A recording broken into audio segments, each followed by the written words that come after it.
Anna menjalani hidupnya dengan rutinitas sederhana. Setiap pagi, ia bangun sebelum matahari terbit, menyiapkan sarapan untuk anak sematawayangnya, Aurel, sebelum berangkat ke restoran tempatnya bekerja. Dengan cekatan, ia memotong sayur, mengaduk kuah, dan menggoreng bahan makanan sambil melayani pelanggan yang datang. Meski hidupnya terkesan biasa saja, ada ketenangan yang terpancar dari wajah Anna, seolah ia sudah berdamai dengan masa lalu yang tidak ingin ia ungkit. Aurel, gadis remaja yang ceria dan penuh mimpi, selalu menjadi alasan bagi Anna untuk terus bertahan. Di usia 17 tahun, Aurel sangat bersemangat dengan rencananya untuk melanjutkan pendidikan di bidang seni. Anna sering tersenyum mendengarkan celotehan Aurel tentang lukisan-lukisan yang sedang ia kerjakan. Ia merasa bangga melihat putrinya tumbuh menjadi gadis yang cerdas, meskipun hidup mereka jauh dari kemewahan. Di restoran kecil tempat Anna bekerja, ia dikenal sebagai juru masak andalan. Para pelanggan selalu memuji masakannya, terutama sop buntut yang menjadi menu andalan restoran itu. Rekan-rekannya sering bertanya bagaimana ia bisa begitu mahir memasak, tetapi Anna hanya tersenyum kecil dan berkata bahwa ia belajar dari pengalaman. Tidak ada yang tahu bahwa di balik ketenangannya, Anna menyimpan rahasia besar tentang masa lalunya. Setiap malam, setelah selesai bekerja, Anna menghabiskan waktu di rumah bersama Aurel. Mereka biasanya menonton film lama atau berbincang tentang hari mereka. Bagi Anna, momen seperti ini adalah kebahagiaan sederhana yang tak ternilai. Namun, di balik kehangatan itu, ia selalu merasa waspada, seolah ada bayangan dari masa lalunya yang suatu hari bisa muncul kembali. Meski Anna hidup sederhana, ada aura yang berbeda pada dirinya. Cara ia berbicara, caranya mengamati sekitar, dan gerakan tubuhnya mencerminkan ketangguhan yang tidak dimiliki kebanyakan orang. Beberapa orang yang pernah mencoba meremehkannya, seperti pelanggan yang kasar atau pria yang mencoba menggoda, seringkali berakhir dengan malu atau bahkan ketakutan. Namun, Anna selalu memastikan bahwa dirinya terlihat seperti wanita biasa di mata dunia. Di lingkungan sekitar rumahnya, Anna dikenal sebagai tetangga yang ramah, meskipun tidak terlalu banyak berbicara. Ia sering membantu tetangga yang membutuhkan, seperti mengantar makanan atau meminjamkan peralatan dapur. Namun, ia selalu menjaga jarak agar tidak terlalu dekat dengan siapapun. Tidak ada yang benar-benar tahu siapa Anna sebenarnya, dan ia memastikan semuanya tetap seperti itu. Setiap kali melihat Aurel tersenyum, Anna merasa hidupnya lengkap. Namun, jauh di dalam hatinya, ia menyimpan rasa khawatir. Dunia ini tidak selalu ramah, terutama bagi seorang gadis muda seperti Aurel. Anna tahu betul bagaimana kerasnya kehidupan di luar sana, karena ia sendiri pernah terjebak di dalamnya. Ia hanya berharap bahwa pilihan untuk menjalani hidup sederhana ini cukup untuk melindungi putrinya dari segala bahaya. Anna sering termenung di tengah malam, mengingat masa lalunya yang kelam. Ia pernah menjadi seseorang yang sangat berbeda, seorang wanita yang disegani dan ditakuti di dunia kriminal. Namun, semua itu ditinggalkannya ketika ia bertemu dengan suaminya, yang telah meninggal beberapa tahun lalu. Demi Aurel, Anna bersumpah tidak akan pernah kembali ke kehidupan itu, tidak peduli apapun yang terjadi. Ketika seseorang mencoba berbicara tentang dunia kriminal yang mulai menggila di sekitar kota, Anna hanya mendengarkan sambil tetap fokus pada pekerjaannya. Ia tidak ingin terlibat atau bahkan terlihat peduli. Namun, dalam pikirannya, ia selalu mencatat setiap informasi yang ia dengar, seperti kebiasaan lama yang sulit hilang. Baginya, itu hanyalah tindakan refleks, sesuatu yang sudah mendarah daging. Hidup Anna tampak seperti jalan cerita yang tenang tanpa banyak gejolak. Namun, di balik wajah lembut dan senyum tipisnya, ada bara api yang ia jaga agar tidak menyala. Ia hanya ingin hidup damai bersama Aurel, tanpa ada yang mengusik. Namun, ia tidak tahu bahwa badai besar sedang menunggu di depan, siap mengguncang dunia yang susah payah ia bangun selama ini. Hari itu, Aurel begitu bersemangat saat berpamitan pada Anna. Ia menghadiri pertemuan di sekolah untuk mempersiapkan acara seni yang akan digelar bulan depan. Anna hanya tersenyum melihat putrinya, meskipun jauh di lubuk hati, ia merasa sedikit gelisah tanpa alasan yang jelas. Perasaan itu terus menghantui selama ia bekerja di dapur restoran. Pisau yang biasanya meluncur cepat di tangannya terasa lebih lambat, dan fokusnya beberapa kali teralihkan. Malam semakin larut ketika Anna selesai bekerja. Ia menunggu Aurel di ruang tamu dengan secangkir teh yang mulai dingin. Namun, hingga jarum jam melewati pukul 10 malam, Aurel belum juga pulang. Kekhawatiran mulai menjalar. Telepon Aurel tak kunjung dijawab, dan pesan singkat yang dikirim Anna hanya menunjukkan tanda centang tanpa balasan. Hampir tengah malam, Anna mendengar ketukan pelan di pintu. Dengan tergesa-gesa, ia membukanya dan menemukan Aurel berdiri dengan wajah pucat dan tubuh gemetar. Pakaiannya kusut, rambutnya berantakan, dan ada bekas luka lebam di sudut bibirnya. Mata Aurel penuh dengan air mata yang siap tumpah, tetapi ia terlalu takut untuk berbicara. Anna segera menariknya masuk, memeluknya erat, dan mencoba menenangkan gadis itu. "Apa yang terjadi, Aurel? Siapa yang melakukan ini padamu?" Suara Anna terdengar tegas, tetapi penuh kepanikan. Namun, Aurel hanya terisak, menolak untuk menjawab. Ketika Anna mencoba menyentuh bahunya, Aurel menghindar, seolah sentuhan itu mengingatkannya pada sesuatu yang mengerikan. Setelah beberapa saat, Aurel akhirnya berbicara dengan suara parau. Ia menceritakan bagaimana di perjalanan pulang, ia dicegat oleh beberapa pria di gang sempit. Mereka menyeretnya ke sebuah bangunan kosong dan memperlakukannya dengan kejam. Nama Reno keluar dari mulut Aurel, disertai dengan deskripsi pria itu yang membuat darah Anna mendidih. Reno, seorang raja preman yang namanya sering terdengar di berita kriminal, ternyata adalah dalang dari peristiwa mengerikan ini. Anna tidak berkata apa-apa. Wajahnya datar, tetapi matanya berbicara banyak. Ada kilatan yang tak pernah dilihat Aurel sebelumnya. Anna menggendong putrinya yang lemas dan membawanya ke kamar, memastikan Aurel beristirahat setelah membersihkan luka-lukanya. Malam itu, Anna duduk di samping tempat tidur Aurel, memandang wajah anaknya yang terluka sambil mengepalkan tangan hingga buku-bukunya memutih. Di dalam hati, Anna tahu bahwa ini bukan sekadar serangan biasa. Reno telah menginjak harga dirinya sebagai seorang ibu, sesuatu yang tidak bisa ia biarkan begitu saja. Bayangan masa lalu yang selama ini ia coba kubur mulai muncul ke permukaan. Sosok Ratu Bayangan yang pernah ditakuti mulai kembali bangkit, menggantikan sosok Anna yang lembut dan penuh kasih. Namun, sebelum bertindak, Anna mengumpulkan semua informasi. Ia menggali setiap detail dari cerita Aurel, mendengar dengan saksama sambil menahan kemarahannya. Ia memastikan untuk mencatat nama, tempat, dan waktu. Anna tahu bahwa balas dendam bukan sekadar tentang emosi, ini adalah permainan yang membutuhkan strategi. Ketika pagi tiba, Anna kembali ke rutinitasnya seperti biasa. Tidak ada yang berubah dari penampilannya. Ia tetap tersenyum pada pelanggan dan bercanda dengan rekan kerja, tetapi di dalam hatinya, ia mulai menyusun rencana. Reno tidak tahu bahwa ia baru saja menantang seseorang yang jauh lebih berbahaya daripada musuh-musuh yang pernah ia hadapi. Malam itu, setelah Aurel tertidur, Anna membuka kotak kayu tua yang ia simpan di loteng. Di dalamnya terdapat senjata-senjata kecil, dokumen-dokumen lama, dan foto-foto masa lalu yang memperlihatkan sosok Anna yang sangat berbeda.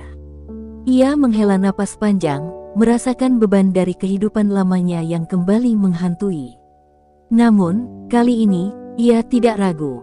Demi Aurel, Anna siap kembali menjadi Ratu Bayangan, sosok yang pernah ia tinggalkan. Dengan tangan gemetar namun penuh tekad, Anna menggenggam salah satu pisaunya. "Aku akan membuat mereka membayar," bisiknya pelan, tetapi suaranya terdengar seperti janji yang tidak bisa dilanggar. Babak baru dalam hidupnya telah dimulai, dan siapapun yang berdiri di jalannya akan menyesali keputusan mereka. Hari itu, Anna terlihat seperti biasa, memasak di dapur restoran dengan senyum tipis yang menenangkan siapapun yang memandangnya. Namun, di dalam pikirannya, ia sudah memulai langkah pertama untuk menyelidiki Reno dan antek-anteknya. Ia tahu bahwa menyerang mereka tanpa informasi adalah kesalahan fatal. Pengalamannya di masa lalu mengajarinya bahwa kekuatan saja tidak cukup, strategi adalah senjata utama. Setelah memastikan Aurel tetap berada di rumah dalam pengawasan tetangga yang ia percaya, Anna mulai bergerak. Ia mengenakan jaket usang dan topi tua yang menutupi sebagian besar wajahnya.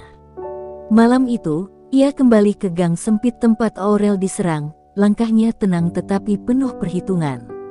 Ia memeriksa setiap sudut, mencatat jejak yang masih tersisa, dan bertanya pada beberapa gelandangan yang sering tidur di sekitar sana. Beberapa dari mereka memberi informasi yang samar, menyebut nama Reno dengan nada penuh ketakutan. Anna mendengar bahwa Reno dan gengnya sering berkumpul di sebuah gudang tua di pinggiran kota. Tempat itu dikenal sebagai sarang kriminal, di mana tidak ada hukum yang berlaku. Bagi kebanyakan orang, mendekati lokasi itu adalah bunuh diri. Namun, bagi Anna, tempat itu adalah awal dari misinya. Ia mendekati salah satu remaja yang sering menjadi kurir Reno dan, dengan ancaman lembut, berhasil membuat bocah itu membuka mulut. Dari informasi yang ia dapat, Anna mulai menggambar peta pergerakan Reno dan para bawahannya.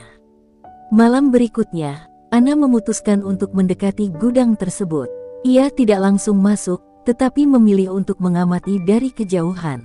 Dari balik bayangan, ia melihat sekelompok pria keluar masuk, membawa barang-barang yang mencurigakan. Tawa kasar mereka terdengar, tetapi Anna tetap diam, membiarkan pengamatan ini menjadi modal untuk langkah selanjutnya. Dalam keheningan malam, pikiran Anna melayang pada masa lalu.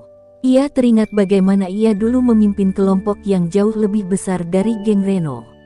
Setiap strategi, setiap keputusan, selalu membawa kemenangan baginya. Namun, kini ia berhadapan dengan orang-orang yang sama sekali tidak tahu siapa yang sedang mereka hadapi.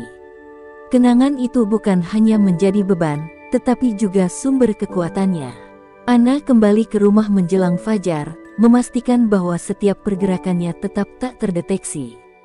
Di depan pintu, Aurel yang tidak bisa tidur duduk sambil memeluk lututnya. Melihat ibunya, ia mendekat dan memeluknya erat. "Mama akan membuat semuanya baik-baik saja," bisik Anna sambil menenangkan Aurel. Namun, di dalam hatinya, ia tahu bahwa ini adalah awal dari badai besar. Langkah berikutnya adalah mendapatkan akses lebih dalam ke lingkaran Reno. Anna tahu bahwa menjadi tak terlihat adalah keahliannya. Ia memutuskan untuk menyamar sebagai seorang pekerja kasar di salah satu tempat yang sering menjadi bagian dari bisnis gelap Reno. Dengan menukar penampilannya menjadi wanita yang lusuh dan tak berdaya, ia dengan mudah diterima. Selama bekerja, Anna dengan hati-hati mempelajari orang-orang di sekitarnya. Ia mendengar cerita tentang Reno, tentang bagaimana pria itu merasa tidak terkalahkan dan memerintah dengan tangan besi. Para bawahannya, meskipun loyal, sering mengeluh tentang perlakuan Reno yang kejam. Anna mulai menemukan celah yang bisa ia manfaatkan. Di suatu malam, salah satu antek Reno mencoba memanfaatkannya, menganggap Anna hanya wanita biasa yang tak berdaya. Kesempatan ini dimanfaatkan oleh Anna untuk menunjukkan siapa dirinya sebenarnya. Dengan gerakan cepat, ia melumpuhkan pria itu tanpa meninggalkan jejak. Pesan ini sampai ke Reno, tetapi tanpa nama atau wajah pelakunya. Hanya satu hal yang jelas, seseorang mulai mengincar mereka. Anna menyadari bahwa langkahnya mulai membuat mereka waspada. Namun, ia tetap tenang, menyiapkan langkah-langkah berikutnya dengan hati-hati. Perang yang ia mulai bukanlah sesuatu yang akan selesai dalam semalam, tetapi ia yakin bahwa keadilan untuk Aurel tidak akan pernah berhenti ia perjuangkan. Dalam setiap langkahnya, ia membawa janji yang telah ia buat di malam kelam itu. Reno dan antek-anteknya akan menyesali perbuatannya hingga ke titik terakhir kehidupan mereka. Reno duduk di sofa mewah di dalam gudang besar yang ia ubah menjadi markasnya. Ia dikelilingi oleh antek-anteknya yang sedang tertawa dan mabuk. Gudang itu dipenuhi suara musik keras dan aroma alkohol yang menusuk. Ia menikmati hidupnya tanpa rasa takut, percaya bahwa posisinya sebagai raja preman di kota itu tak tergoyahkan. Tidak ada satupun yang cukup berani untuk menantangnya, atau setidaknya itulah yang ia pikirkan. Namun, malam itu, kegelisahan mulai mengusiknya. Salah satu bawahannya, Herman, baru saja ditemukan terkapar di lorong belakang tanpa ingatan tentang siapa yang menyerangnya. Luka-luka di tubuhnya membuat Reno curiga bahwa pelakunya bukan orang biasa. Herman adalah salah satu petarung terbaik di kelompoknya, tetapi kini ia terlihat seperti boneka yang tak berdaya. Reno mengabaikannya dengan tawa sinis, menyebutnya lemah. Tetapi di dalam hatinya, ada rasa tidak nyaman yang terus tumbuh. Sementara itu, Anna duduk di rumah, menatap sebuah peta yang penuh dengan catatan. Ia mencoret nama Herman dari daftar musuh yang harus ia taklukkan.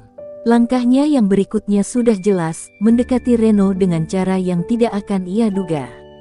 Anna tahu bahwa untuk membuat Reno menderita, ia tidak bisa langsung menyerangnya. Ia harus menghancurkan fondasinya, membuat Reno merasa kehilangan kendali, dan akhirnya menyerang balik dengan kekuatan penuh. Malam berikutnya, Anna kembali menyamar, menyusup lebih dalam ke operasi Reno. Ia menemukan bahwa Reno menjalankan bisnis narkoba dan perdagangan manusia. Amarahnya semakin membakar ketika melihat gadis-gadis muda dipaksa bekerja di bawah ancaman. Dalam diam, ia berjanji bahwa ini bukan hanya tentang balas dendam untuk Aurel, tetapi juga tentang menghancurkan kekaisaran kotor yang Reno bangun di atas penderitaan orang lain. Di dalam gudang, Reno mulai menerima laporan tentang hilangnya beberapa pengiriman barang. Ia semakin frustrasi ketika para bawahannya tidak bisa memberikan jawaban yang jelas.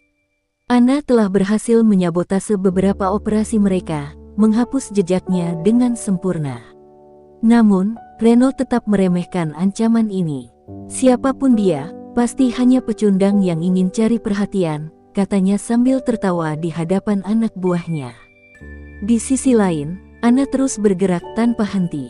Ia berhasil menemukan jadwal operasi besar yang akan dilakukan Reno di sebuah pelabuhan. Malam itu, ia menyusup ke lokasi, menyamar sebagai salah satu pekerja. Dengan keahliannya, ia merusak kendaraan yang digunakan untuk memindahkan barang-barang ilegal. Ketika kekacauan terjadi, Anna memanfaatkan kesempatan itu untuk mengambil dokumen penting dari kantor Reno. Dokumen tersebut berisi daftar lengkap para kaki tangan Reno, termasuk rencana operasi mereka yang akan datang. Keesokan harinya, Reno dikejutkan dengan laporan bahwa operasinya di pelabuhan gagal total. Kerugian besar membuatnya murka. Ia memukul meja dengan tinjunya, matanya memerah karena amarah. "Cari tahu siapa yang berani melakukan ini," teriaknya. Namun, tidak ada seorang pun yang memiliki petunjuk tentang dalang di balik semua ini. Anna, di sisi lain, mulai merencanakan langkah terakhirnya. Ia tahu bahwa semakin banyak ia menyerang, semakin besar kemungkinan Reno akan keluar dari persembunyiannya. Itulah yang ia inginkan. Ia ingin Reno merasa bahwa dunianya mulai runtuh, sedikit demi sedikit, hingga pria itu tidak punya pilihan selain menghadapi dirinya langsung. Namun, di tengah persiapannya, Anna menerima telepon dari seorang pria misterius. Suara di seberang terdengar dingin, tetapi ada nada hormat yang jelas. "Saya tahu siapa Anda sebenarnya," katanya. "Dan saya ingin membantu Anda menghancurkan Reno." Anna terdiam. Ia tidak tahu apakah ini jebakan atau peluang yang tak boleh dilewatkan. Malam itu, Anna bertemu dengan pria tersebut di sebuah bar kecil yang sepi. Pria itu memperkenalkan dirinya sebagai Jaya, mantan anak buah Reno yang dikhianati dan hampir dibunuh. Ia bersumpah untuk membantu Anna dengan informasi yang ia miliki, asalkan ia bisa melihat Reno menderita seperti yang ia alami. Meski awalnya ragu, Anna menerima tawaran Jaya.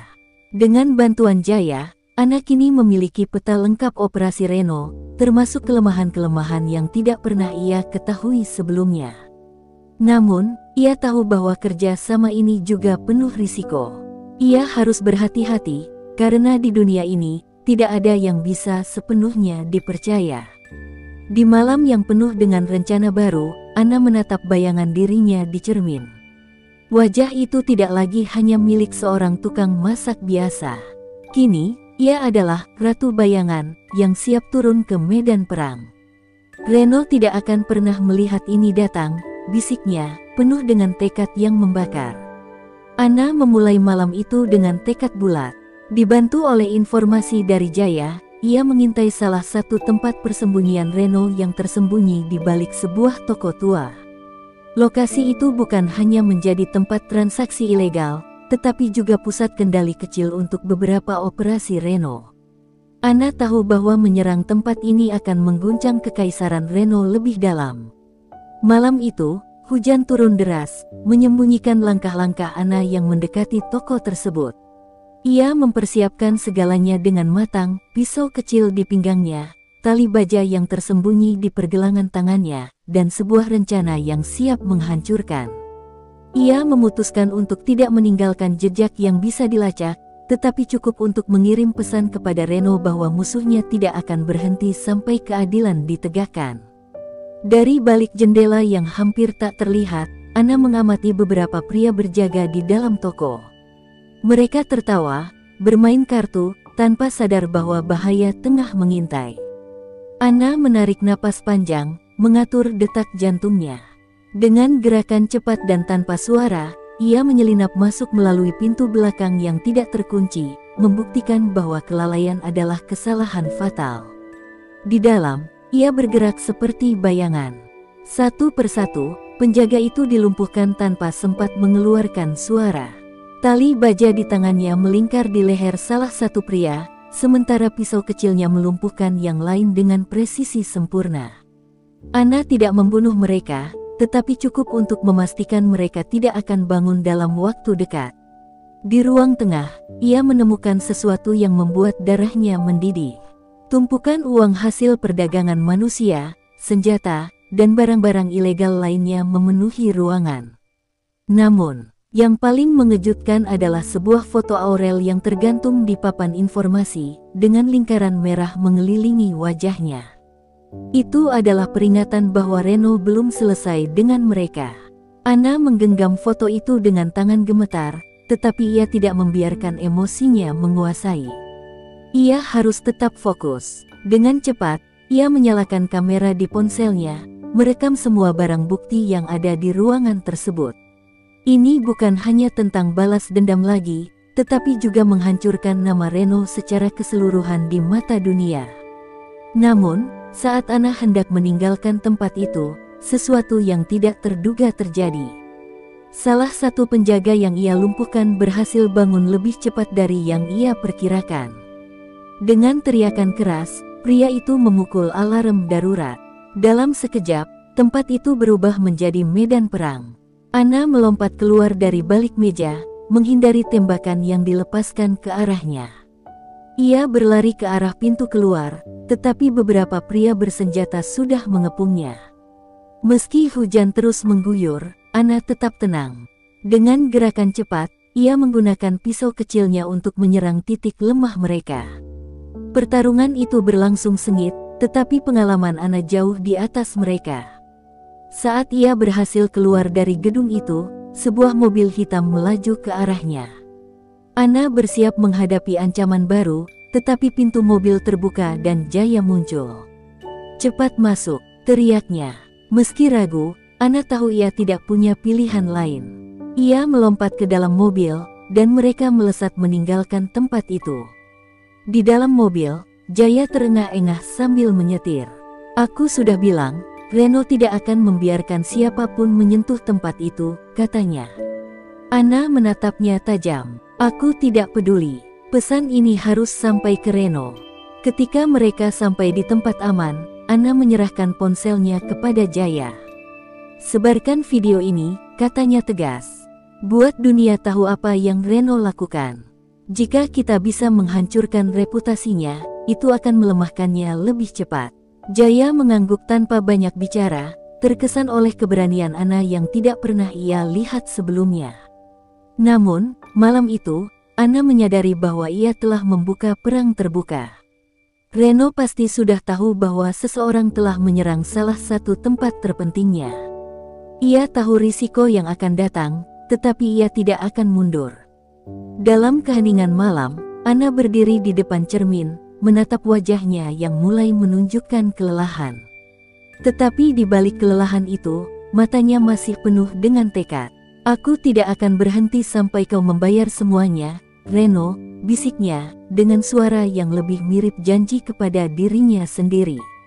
Di sisi lain kota, Reno menatap layar ponselnya dengan wajah gelap.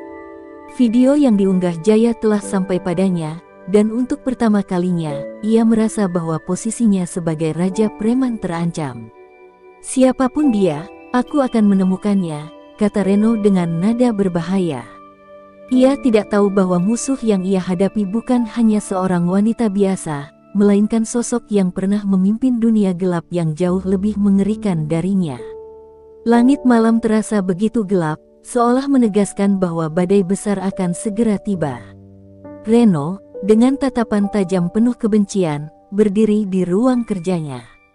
Video yang tersebar luas di dunia maya telah menghancurkan reputasinya. Nama besarnya sebagai raja preman mulai runtuh. Para mitra bisnisnya marah, sebagian mengancam untuk memutus kerjasama, dan yang lain mulai meragukan kekuatannya. Reno menggeram, tinjunya menghantam meja kayu hingga retak. Cari tahu siapa yang melakukan ini. Aku tidak peduli berapapun harga yang harus kita bayar, teriaknya. Sementara itu, Ana sedang mempersiapkan langkah berikutnya. Ia tahu serangannya telah membuat Reno kehilangan kendali. Kini, waktunya mempercepat rencana. Bersama Jaya, ia mempelajari peta operasi Reno yang sudah mereka curi sebelumnya. Kita harus menghancurkan gudang senjata mereka, kata Ana. Tanpa senjata, Reno hanya akan menjadi singa ompong. Namun, Jaya terlihat ragu. Gudang itu dijaga ketat, Ana. Bahkan dengan kemampuanmu, itu akan sulit. Ana tersenyum samar, matanya memancarkan kepercayaan diri. Aku tidak pernah takut dengan kesulitan. Aku hanya takut jika keadilan untuk Aurel tidak pernah tercapai. Malam berikutnya, Ana dan Jaya bergerak ke lokasi gudang senjata Reno. Tempat itu berada di pinggir kota, tersembunyi di balik pabrik tua yang sudah lama ditinggalkan. Ana menyusup melalui sisi gedung yang gelap, menghindari pandangan para penjaga. Dengan keahlian yang terlatih, ia meletakkan bom kecil di beberapa sudut strategis. Jaya, meski gugup, tetap mengawasi dari kejauhan. Namun, segalanya berubah ketika salah satu penjaga melihat bayangan Ana. Alarm berbunyi, dan seketika suasana menjadi kacau. Para penjaga berlarian mencari penyusup, senjata mereka siap menembak. Ana bergerak cepat, melumpuhkan dua penjaga dalam hitungan detik. Tapi jumlah mereka terlalu banyak, dan ia terpaksa melarikan diri melalui lorong sempit. Jaya yang menunggu di luar panik saat melihat Ana dikejar. Ia segera menghidupkan mobil, melaju ke arah Ana. Cepat masuk, teriaknya. Ana melompat ke dalam mobil, dan mereka melaju meninggalkan tempat itu. Ledakan besar tiba-tiba terdengar di belakang mereka, menandakan bahwa misi mereka berhasil. Gudang senjata Reno kini hancur menjadi puing-puing. Namun, di markasnya, Reno hanya semakin marah.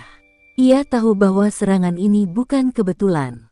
Musuh yang ia hadapi sangat terorganisir dan mengetahui kelemahannya. Ia memanggil semua anteknya, memberi perintah untuk menangkap siapapun yang mencurigakan. Aku ingin orang ini ditemukan. Hidup atau mati, aku tidak peduli. Ana dan Jaya kembali ke tempat persembunyian mereka. Meski misi mereka sukses, Ana tidak bisa merasa puas. Ia tahu bahwa Reno tidak akan tinggal diam. Serangan balasan pasti sedang direncanakan, dan kali ini, taruhannya akan lebih besar. Jaya, yang mulai mengkhawatirkan keselamatan Ana, berkata, kita bisa berhenti di sini, Ana. Kita sudah cukup menghancurkan Reno. Tapi Ana menggeleng tegas. Belum cukup. Ini belum selesai sampai Reno sendiri yang jatuh berlutut, meminta maaf untuk setiap kejahatan yang ia lakukan. Ini bukan hanya tentang Aurel lagi. Ini tentang semua orang yang hidupnya hancur karena dia. Malam itu, Reno menerima informasi dari salah satu mata-matanya. Ia akhirnya mengetahui bahwa Jaya adalah dalang di balik kebocoran informasi yang terjadi. Dengan amarah yang membakar, ia mengirim anak buahnya untuk menangkap Jaya. "Bawa dia ke hadapanku. Aku ingin dia menderita sebelum mati," kata Reno dengan nada dingin. Di sisi lain kota, Ana dan Jaya tidak menyadari bahwa mereka sedang diawasi. Ketika Ana sedang merencanakan langkah berikutnya, sekelompok pria menyerbu tempat persembunyian mereka. Pertarungan sengit pun tak terhindarkan. Ana berhasil melawan beberapa dari mereka, tetapi jumlah musuh terlalu banyak. Jaya, yang merasa bahwa ini adalah kesempatannya untuk menebus kesalahan di masa lalu, memutuskan untuk mengorbankan dirinya. "Pergi, Ana. Aku akan menahan mereka," teriaknya. Meski berat, Ana tahu ia harus pergi. Dengan air mata yang tertahan, ia melarikan diri melalui pintu belakang, meninggalkan Jaya yang kini dikepung oleh musuh. Reno tersenyum dingin ketika mendengar bahwa Jaya berhasil ditangkap. "Kita akhirnya punya umpan untuk memancing musuh keluar," katanya. Kini, Reno merasa bahwa ia kembali memegang kendali. Namun, ia tidak tahu bahwa Ana tidak pernah menyerah.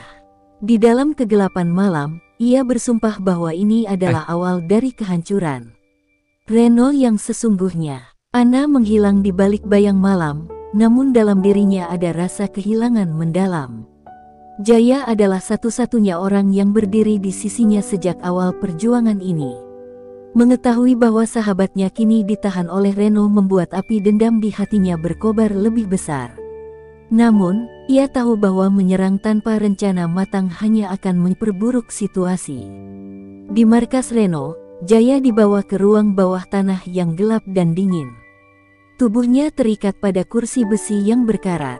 Reno masuk dengan senyuman penuh kemenangan, diikuti oleh beberapa anak buahnya. "Kau pikir bisa mengkhianatiku tanpa konsekuensi, Jaya?" Suara Reno terdengar dingin dan tajam. Ia mendekat, menatap Jaya yang terluka tetapi tetap menahan tatapan penuh keberanian.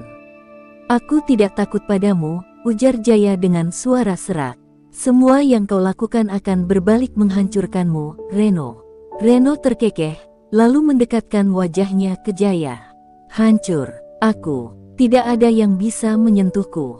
Bahkan teman kecilmu itu tidak akan mampu melawan kekuatanku." Reno memukul Jaya dengan keras, mencoba meruntuhkan semangatnya. Tapi di tengah rasa sakit, Jaya tersenyum samar. "Kau tidak tahu siapa dia, Reno. Kau sedang bermain api." Sementara itu, Ana mencari cara untuk menemukan keberadaan Jaya. Ia tahu bahwa Reno sengaja menjadikan sahabatnya sebagai umpan. Namun, ia tidak punya pilihan lain selain melangkah ke dalam jebakan itu. Dengan bantuan kontak lamanya di dunia kriminal, ia berhasil mendapatkan lokasi di mana Jaya disekap.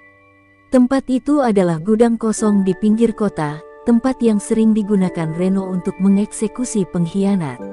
Ana mempersiapkan diri dengan hati-hati. Ia mempersenjatai dirinya dengan senapan laras pendek, pisau, dan alat peledak kecil yang cukup untuk menciptakan kekacauan. "Aku akan membawamu pulang, Jaya," bisiknya dalam hati, menegaskan janji yang ia buat untuk tidak kehilangan siapapun lagi. Malam itu, ia menyusup ke gudang dengan hati-hati. Suasana di dalamnya tegang, dengan beberapa pria Reno berjaga di setiap sudut. Ana mengamati dari kejauhan, mencari celah untuk menyerang tanpa menarik terlalu banyak perhatian. Ia bergerak seperti bayangan, melumpuhkan penjaga satu persatu tanpa suara. Di ruang bawah tanah, Jaya yang sudah babak belur tetap mencoba mempertahankan keberanian. Reno yang kehabisan kesabaran mengambil pistolnya dan mengarahkannya ke kepala Jaya. "Ini adalah akhir bagimu," kata Reno dengan nada dingin. Tapi sebelum pelatuk ditarik, suara ledakan keras terdengar dari atas. Gudang bergetar, membuat Reno dan anak buahnya panik. Ana menyerbu masuk, menyerang dengan kecepatan dan ketepatan yang membuat para penjaga tak berkutik. Ia melemparkan granat asap untuk membingungkan musuh, lalu menyusup ke ruang bawah tanah tempat Jaya disekap. Reno terkejut melihat Anna berdiri di hadapannya. "Jadi ini kau," katanya dengan tatapan penuh kebencian.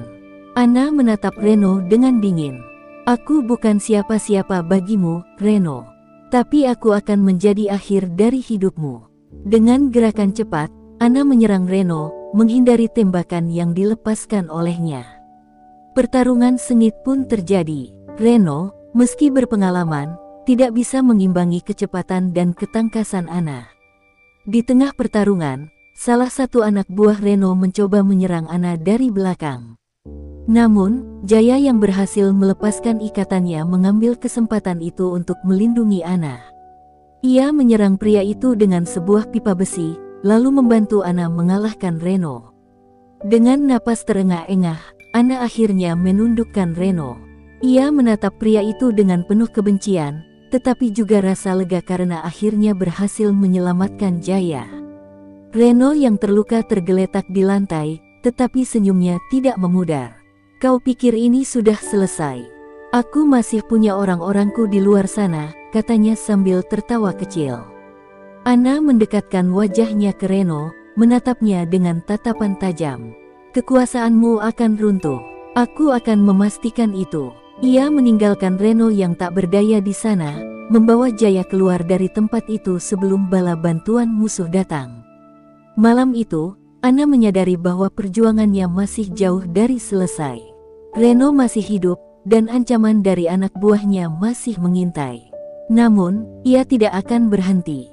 Dengan Jaya di sisinya, ia siap menghadapi apapun yang akan datang. Dalam keheningan malam, Anna bersumpah bahwa ini hanya awal dari akhir kekaisaran Reno. Setelah melarikan diri dari gudang Reno, Anna dan Jaya berlindung di sebuah rumah aman yang tersembunyi di pinggiran kota. Malam terasa lebih dingin dari biasanya, seolah memberi peringatan bahwa badai besar sedang mendekat. Anna duduk di depan meja kecil, tatapannya terpaku pada peta besar yang terbentang di depannya. Ia menggenggam pisau kecil di tangan, mengguratkan lingkaran di lokasi-lokasi yang menjadi pusat kekuatan Reno. "Reno belum habis," ucap Anna dengan nada penuh tekad. "Dia akan membalas. Tapi kali ini, kita tidak akan hanya menunggu. Kita harus menyerangnya lebih dulu." Jaya yang sedang duduk di sudut ruangan memegangi luka di lengannya. Ia mengangguk pelan, meski tubuhnya lelah dan terluka. "Kita perlu menghancurkan akarnya, Anna.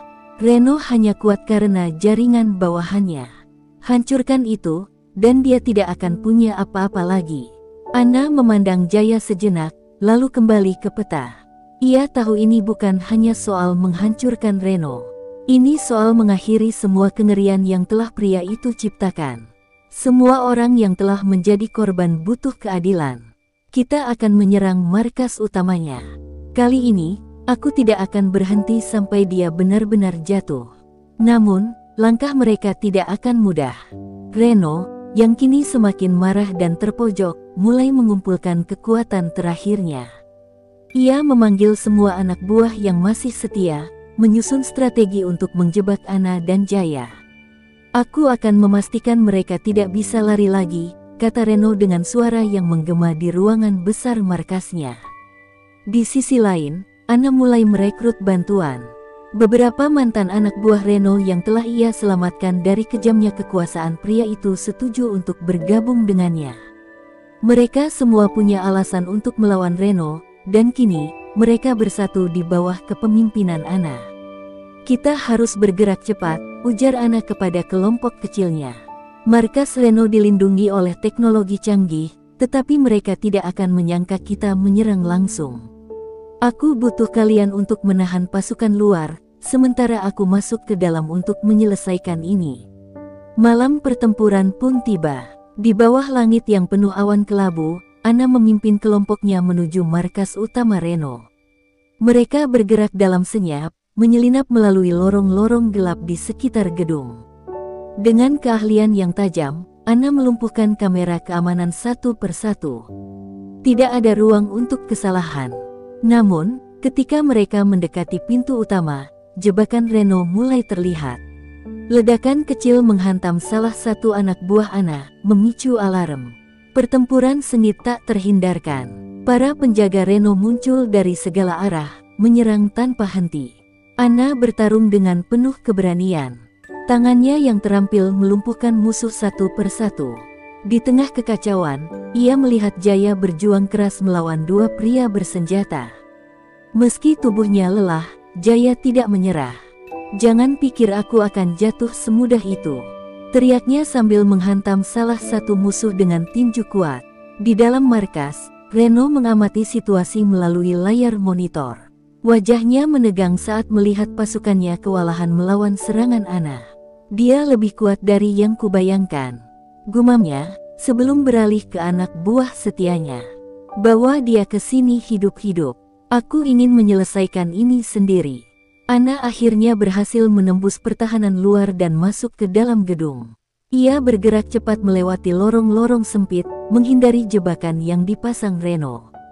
Di tangannya, ia menggenggam pisau kecil yang pernah menjadi senjatanya saat masih menjadi pemimpin kelompok kriminal dulu. Saat ia tiba di ruangan utama, Reno sudah menunggunya. Pria itu berdiri di tengah ruangan, memegang senapan otomatis. Wajahnya penuh kemarahan, tetapi ada sedikit kekaguman di matanya. "Aku harus mengakui, kau lebih tangguh dari yang kukira," ucap Reno dengan nada dingin. Anna tidak menjawab, ia hanya memandang Reno dengan tatapan tajam, penuh kebencian. "Ini bukan tentang siapa yang lebih tangguh. Ini tentang menghentikanmu. Kau telah menghancurkan terlalu banyak hidup, termasuk anakku." Reno tertawa sinis, lalu mengarahkan senjatanya ke Anna. "Kalau begitu, selesaikan ini. Tunjukkan apa yang kau punya." Pertarungan terakhir pun dimulai. Reno menembakkan senjatanya, memaksa Anna bergerak cepat menghindari peluru. Ia berlari ke belakang meja, lalu melompat ke arah Reno dengan kecepatan luar biasa. Pisau di tangannya hampir mengenai Reno, tetapi pria itu berhasil menghindar. Pertarungan mereka berlangsung sengit. Reno, meski memiliki tubuh besar dan senjata, mulai kewalahan menghadapi ketangkasan Anna. Di sisi lain, Anna bertarung dengan amarah yang membakar. Setiap serangannya penuh kekuatan, seolah-olah ia ingin menuangkan semua rasa sakit yang ia rasakan ke dalam pertarungan itu. Akhirnya, dengan satu gerakan cepat, Anna berhasil melucuti senjata Reno dan menjatuhkannya ke lantai. Ia menodongkan pisau ke leher pria itu, menahan napas sejenak. Reno yang terbaring tak berdaya masih mencoba tersenyum. "Apa kau pikir ini akan membuatmu merasa lebih baik?" tanyanya dengan nada mengejek. Anna memandang Reno dengan mata berkaca-kaca. "Ini bukan tentang perasaanku. Ini tentang memastikan kau tidak bisa melukai siapapun lagi." Dengan tangan yang gemetar, ia menurunkan pisau itu. Ia tahu, membunuh Reno tidak akan menghapus rasa sakitnya. Tetapi keadilan masih bisa ditegakkan.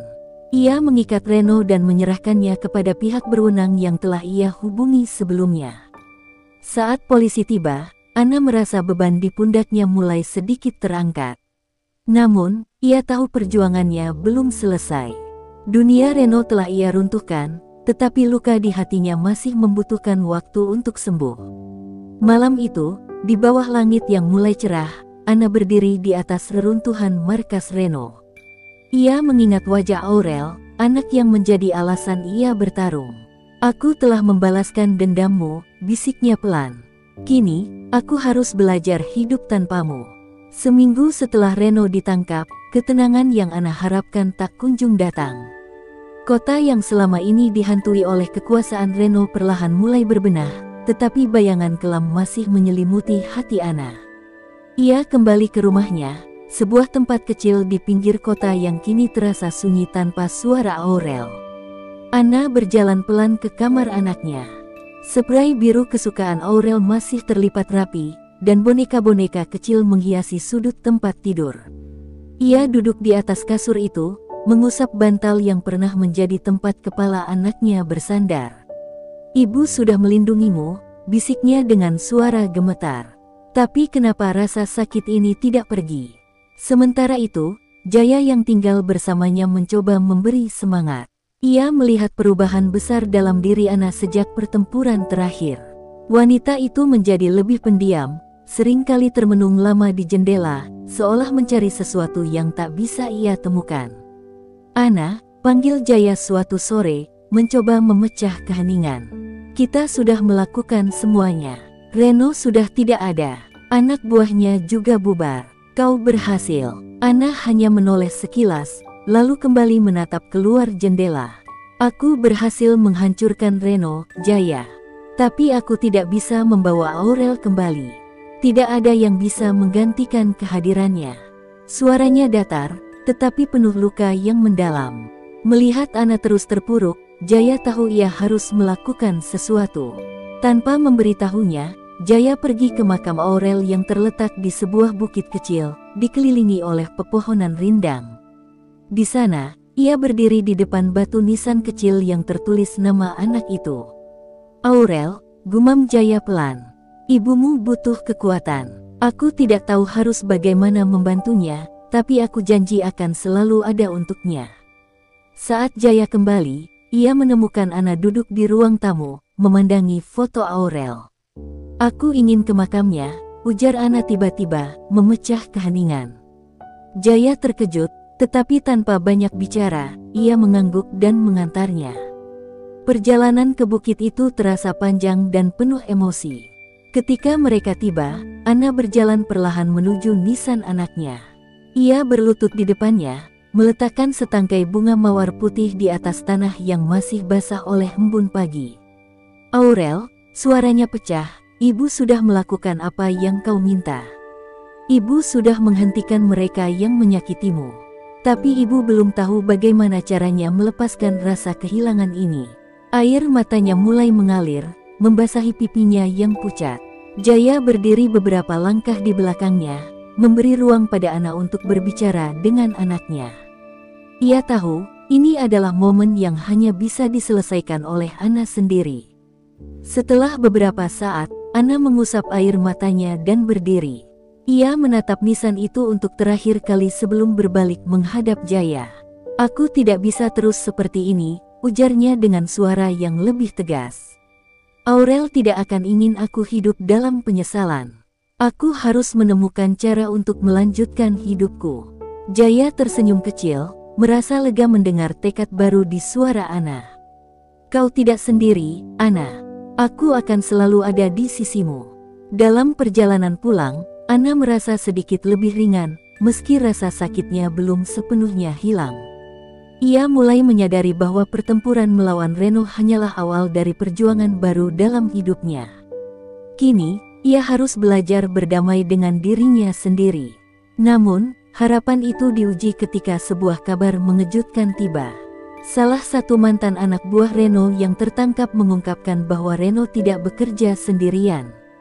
Ada kekuatan yang lebih besar di belakangnya, organisasi yang jauh lebih berbahaya daripada yang pernah Ana bayangkan. Ana terdiam membaca laporan itu. Tangan Jaya mengepal kuat, mencoba menahan amarah. "Mereka akan terus menghantui kita jika kita tidak menghancurkan akar kejahatan ini," kata Jaya dengan nada tegas. Ana menatap Jaya dengan tatapan yang penuh tekad. "Kalau begitu, kita harus melanjutkan perjuangan ini. Bukan hanya untuk Aurel, tapi untuk semua yang telah menjadi korban mereka." Di dalam hatinya, Ana tahu bahwa perjuangan ini tidak akan mudah. Namun, ia tidak lagi merasa takut. Dengan luka yang mulai ia terima sebagai bagian dari dirinya, Ana bersiap menghadapi babak baru dalam hidupnya, dengan satu tujuan, memastikan kejahatan itu tidak akan pernah lagi menghancurkan hidup orang lain. Keputusan Ana untuk melanjutkan perjuangan bukan hanya karena dendam yang menggebu, tetapi karena sebuah kesadaran yang mendalam. Setelah berbicara dengan Jaya, mereka sepakat untuk mencari tahu lebih lanjut mengenai jaringan yang mengendalikan Reno. Mereka tahu, untuk benar-benar memutuskan kejahatan yang mengakar, mereka harus menembus lebih dalam ke dalam struktur yang membentuk kekuatan itu. Pagi itu, Ana duduk di ruang tamu, di depan komputer dengan dokumen-dokumen yang terserak di sekitarnya. Setiap halaman berisi informasi tentang pihak-pihak yang terlibat dalam jaringan kriminal yang lebih besar dari yang pernah mereka bayangkan. Ia tahu ini bukan pekerjaan yang bisa diselesaikan dalam waktu singkat, tetapi Ana tak akan mundur. Setiap informasi yang ia temukan, setiap nama yang tercatat, menjadi bahan bakar bagi tekadnya yang membara. Jaya datang membawa secangkir kopi hangat, meletakkannya di meja. Aku mendengar tentang satu orang. Seorang informan yang dulu dekat dengan Reno, sebelum semuanya hancur. Katanya, dia tahu siapa yang benar-benar mengendalikan semuanya. Ana menoleh, wajahnya serius. Siapa dia? Jaya menarik napas dalam-dalam. Dia seorang wanita. Namanya Clara. Dulu dia bagian dari jaringan, tapi setelah sebuah kejadian tragis, dia pergi menghilang. Ada rumor dia hidup di luar kota sekarang. Ana mengangguk. Kita harus menemukannya. Tanpa membuang waktu, mereka mulai merancang rencana. Mereka tahu, menemui Clara bukanlah hal yang mudah. Wanita itu hidup dalam bayang-bayang ketakutan, dan setiap jejaknya selalu disembunyikan rapat-rapat. Namun, rasa sakit yang ia alami selama ini menjadi pendorong bagi Ana untuk tidak ragu. Pencarian mereka membawa mereka ke sebuah kota kecil yang terlupakan, jauh dari hiruk-pikuk kehidupan kota besar. Di sana, mereka menemukan petunjuk tentang keberadaan Clara, seorang wanita yang pernah terkenal sebagai informan terbaik di dunia bawah tanah, tetapi sekarang hanya dikenal oleh beberapa orang di lingkungan yang semakin terisolasi. Malam itu, Ana dan Jaya berdiri di luar sebuah rumah kecil yang terpencil. Pintu kayu yang sudah usang itu tampak tak terurus, dan cahaya redup dari dalam rumah memberi kesan suram. Mereka bertukar pandang, lalu Ana mengetuk pintu dengan hati-hati. Beberapa detik berlalu sebelum suara langkah kaki terdengar dari dalam. Ketika pintu terbuka, seorang wanita tua dengan rambut putih yang tertutup rapat muncul di depan mereka. Matanya yang tajam dan penuh keraguan menilai mereka dengan seksama. Apa yang kalian inginkan? Suaranya keras, namun tetap ada kepedihan yang tersirat di dalamnya. Jaya melangkah maju. Kami mencari Clara. Kami tahu kamu tahu dia. Wanita itu menatap Jaya, lalu melihat Ana. Sebuah tanda pengakuan muncul di matanya, namun ia masih ragu. Kalian datang untuk masalah lama. Masalah yang sudah lama aku coba tinggalkan, katanya, suaranya serak. Ana menundukkan kepalanya, mencoba menunjukkan bahwa ia bukan musuh. Kami tidak datang untuk melukai siapapun. Kami hanya ingin tahu siapa yang sebenarnya mengendalikan Reno dan orang-orangnya. Kami ingin mengakhiri ini, demi semua orang yang telah dihancurkan. Wanita itu terdiam, seolah-olah berpikir dalam-dalam. Reno adalah bagian kecil dari sesuatu yang jauh lebih besar, akhirnya ia berbicara pelan. Di belakangnya ada seseorang yang jauh lebih berbahaya, seseorang yang telah lama mengendalikan dunia bawah tanah dengan cara yang sangat cerdik dan sulit dilacak. Mereka adalah bagian dari jaringan internasional yang menjual lebih dari sekadar obat dan senjata. Mereka menjual nyawa. Siapa dia? Tanya Ana dengan hati-hati. Suaranya hampir berbisik, berharap jawaban itu akan memberinya kunci untuk mengakhiri semua penderitaan ini. Wanita itu menarik napas dalam-dalam, matanya seolah mengingat masa lalu yang kelam. Namanya Victor. Dia seorang raja kriminal yang tidak bisa dihentikan. Semua yang kalian tahu tentang Reno, itu hanya ujung dari gunung es. Victor mengendalikan semuanya dari bayang-bayang. Tidak ada yang bisa mengalahkannya, karena dia menguasai setiap jaringan kejahatan di dunia ini. Jika kalian ingin menghentikan semuanya, kalian harus menghancurkan Victor. Ana merasa seperti dikejutkan petir. Victor, namanya saja sudah cukup menakutkan. Tapi dia di mana? Tanyanya, tidak sabar. Wanita itu menggelengkan kepala. Victor tidak punya satu tempat tetap. Dia bergerak cepat, selalu berpindah-pindah. Tapi ada satu tempat di mana dia sering muncul, di sebuah kota kecil di Eropa Timur. Itu adalah markasnya yang terlindungi dengan sangat ketat. Jaya dan Ana saling bertukar pandang. Perjalanan ini tidak hanya akan membawa mereka ke luar negeri, tetapi juga ke tempat yang lebih berbahaya daripada yang pernah mereka bayangkan. Mereka harus siap menghadapi hal-hal yang jauh lebih gelap dari yang pernah mereka temui sebelumnya. Terima kasih. kata Ana dengan penuh rasa hormat, meskipun hatinya dipenuhi ketegangan. Wanita itu hanya mengangguk. Ingat, kalian tidak akan sendirian. Victor memiliki banyak orang di sekitar kalian.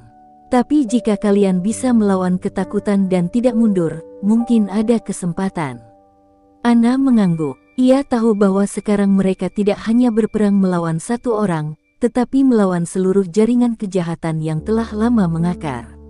Namun, dalam hatinya, ia merasa sebuah tekad baru lahir, tekad untuk menghancurkan Victor dan mengakhiri semua penderitaan yang ditinggalkan oleh orang-orang seperti dia.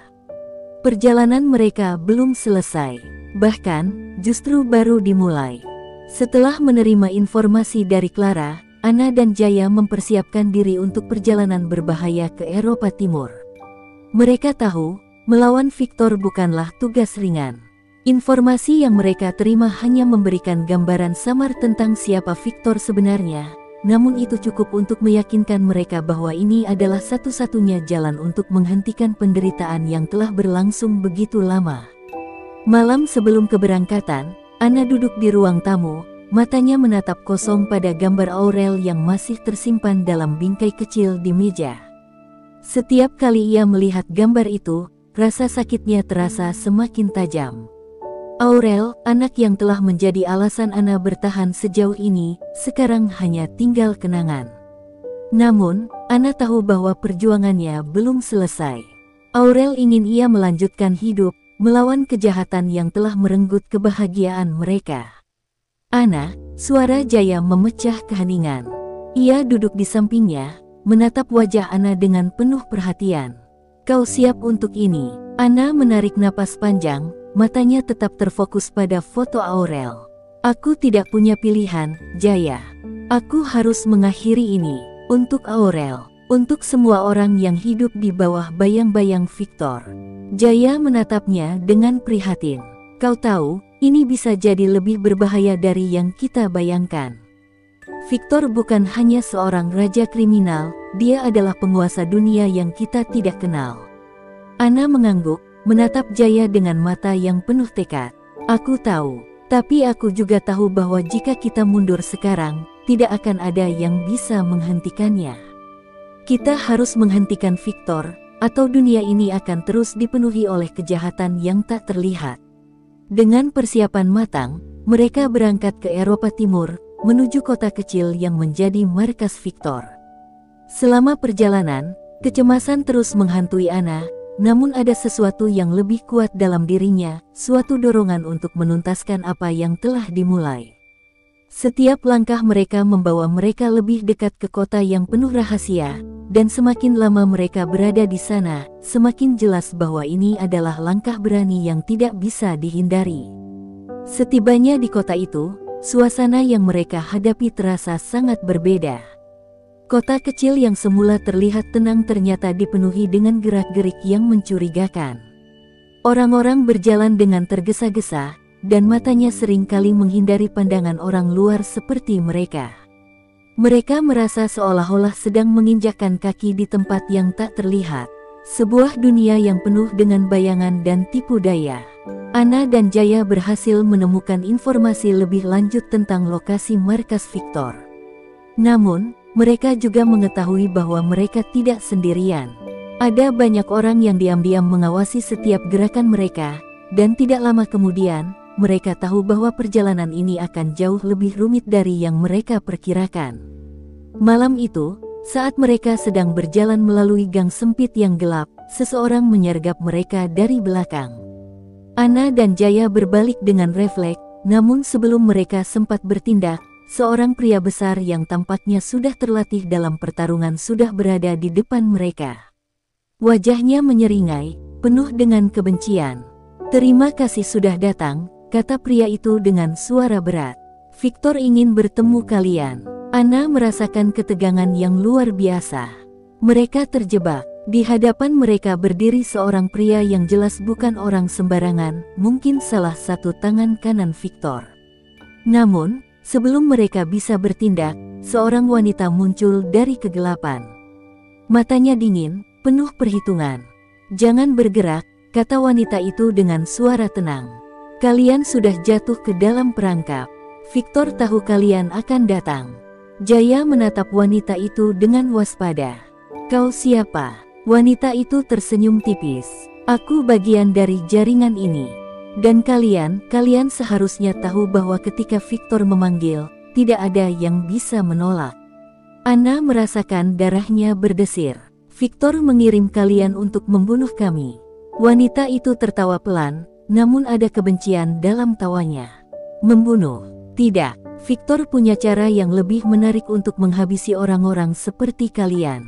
Jika kalian pikir bisa mengalahkan Victor, kalian sudah salah. Semua jalan menuju kemenangan yang kalian pikir ada, akan berakhir dengan kehancuran. Jaya bersiap, namun Ana mencegahnya dengan isyarat tangan. Tunggu, apa maksudmu? Tanyanya, suara Ana tegang, namun penuh rasa ingin tahu. Wanita itu menghentikan tawanya, lalu memandang Ana dengan tajam.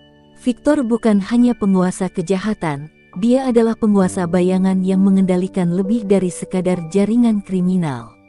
Dia mengendalikan orang-orang di sekitar kalian, bahkan mereka yang kalian percayai.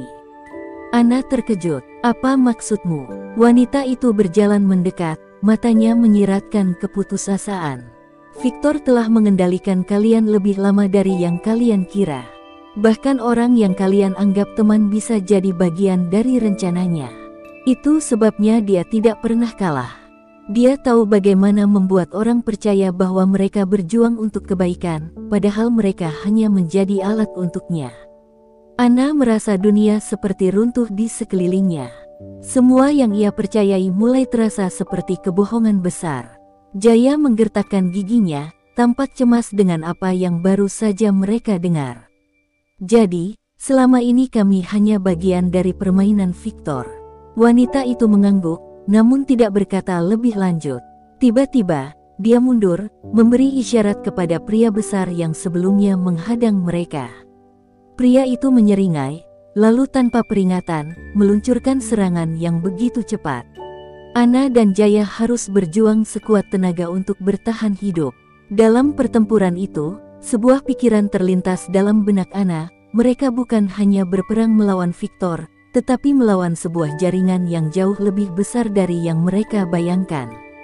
Dan satu-satunya cara untuk menghentikan semuanya adalah dengan meruntuhkan Victor dan orang-orang yang berada di balik bayangannya, meskipun itu berarti harus berhadapan dengan pengkhianatan yang lebih dalam dan lebih gelap dari apapun yang mereka bayangkan. Perjuangan di gang sempit itu hanya awal dari kengerian yang lebih besar. Setelah mengalahkan pria besar dan wanita misterius yang menghalangi mereka, Ana dan Jaya melanjutkan pencarian mereka ke pusat kekuasaan Victor. Namun, rasa cemas dan kebingungan mulai menguasai pikiran Ana. Setiap langkah mereka terasa lebih berat, seolah bayang-bayang Victor semakin dekat, mengintai setiap gerakan mereka. Malam itu, saat mereka berlindung di sebuah penginapan kumuh, Ana duduk di jendela, memandang kota yang tampak hampa. Pikirannya terlarut pada kata-kata wanita yang mereka temui sebelumnya. Victor mengendalikan lebih banyak hal daripada yang mereka duga. Seperti sebuah jaring laba-laba yang tak terlihat, Victor telah mengatur semuanya sejak lama, bahkan orang-orang yang mereka percayai bisa jadi bagian dari rencananya. Rasanya, segala hal yang mereka perjuangkan seakan runtuh dalam sekejap. Jaya masuk ke dalam kamar, duduk di meja dengan wajah yang tampak lelah namun tetap waspada. "Kau baik-baik saja?" tanyanya dengan nada lembut, meski ia tahu bahwa Ana sedang berjuang dengan pikirannya sendiri. Ana menghela napas panjang. "Aku tak tahu lagi siapa yang bisa dipercaya, Jaya. Setiap orang yang kita temui, setiap langkah yang kita ambil, bisa jadi bagian dari permainan Victor. Apa yang kita lakukan sebenarnya?" tanyanya, suaranya hampir terdengar putus asa. Jaya terdiam sejenak, kemudian berdiri dan mendekat. "Tapi kita tak bisa mundur sekarang, Ana. Kau sudah sampai sejauh ini. Kita sudah berjanji akan menghentikan Victor, dan kita harus melakukannya, terlepas dari apa yang kita temui di jalan ini." Ana menatapnya dengan tatapan kosong, namun ada sesuatu dalam dirinya yang mulai bangkit. Kata-kata Jaya mengingatkannya pada alasan mereka berada di sini, untuk Aurel, untuk pembalasan, untuk mengakhiri semua penderitaan yang telah mereka alami. Victor mungkin sudah merajalela dalam bayang-bayangnya, tetapi itu bukan alasan untuk menyerah. Pagi ini, kita akan mencari tahu lebih banyak tentang Victor. Setiap orang yang terlibat, setiap jejak yang dia tinggalkan, akan kita ambil dan jadikan senjata. Jika Victor menganggap kita hanya segelintir orang kecil yang bisa dihancurkan, maka kita akan buktikan sebaliknya.